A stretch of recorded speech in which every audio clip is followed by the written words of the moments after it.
Welcome to Sweet Life Beat Life. We hope this video helps. You start by confirming your system can host TPM and that Windows is up to date. Open Device Manager and check Security Devices for Trusted Platform module, then run TPM. MSC and PowerShell get TPM to red status. If get TPM shows not present, proceed to firmware. Once done, make sure you have admin rights and note any error codes. These will guide whether firmware, drivers, or BIOS changes are next.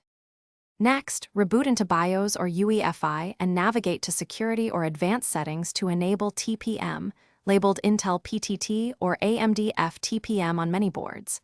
Enable Secure Boot if your configuration requires it, then save and exit. Firmware menus vary. Consult on-screen names rather than assuming exact labels. After reboot, open TPM.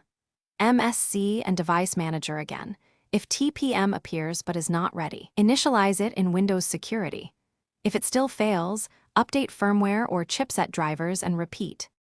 Finally, initialize the TPM from Windows Security under Device Security, right arrow Security Processor, and follow prompts to prepare it. If Windows asks to clear TPM, back up BitLocker recovery keys and any certificates first, because clearing erases keys.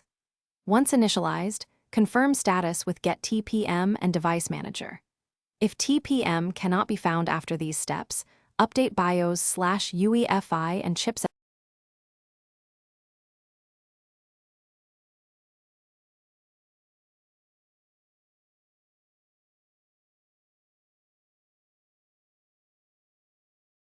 Thanks for watching. Consider subscribing if we helped you.